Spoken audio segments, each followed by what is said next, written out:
Assalomu alaykum.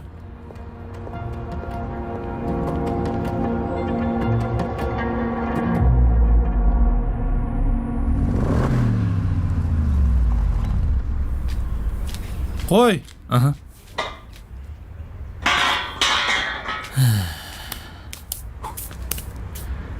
Voy o, zo'r mashina ekan-a. O'zi kim bu usta? Qorovul.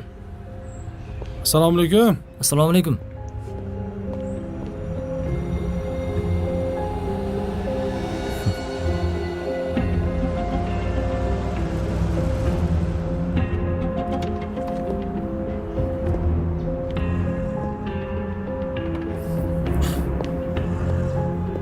Assalomu alaykum, yaxshimisiz? Assalomu alaykum.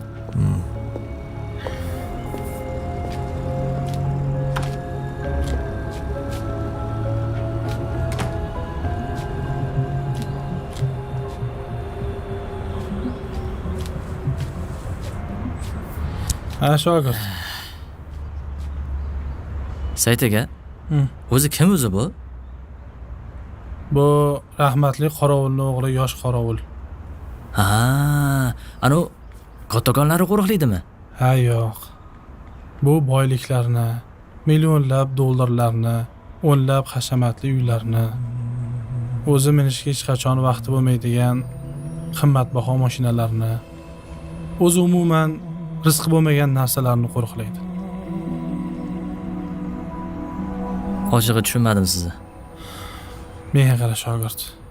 Mana shu kompaniyada butun umr farrosh bo'lib ishlagan bir onaxon bordilar. Shu onaxon kasal bo'lgandi.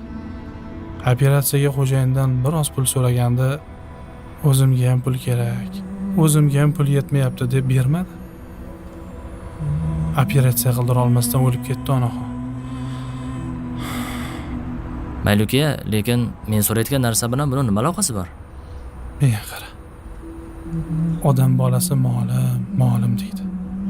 Faqat yeb ichganing, kiyib eski qilganing yoki sadaqa qilib yuborganinggina o'zingniki xolos. Qolgan hammasini yangi egasiga yetguncha qo'riqlab yashaysan. Usta, unda biz kimmiz?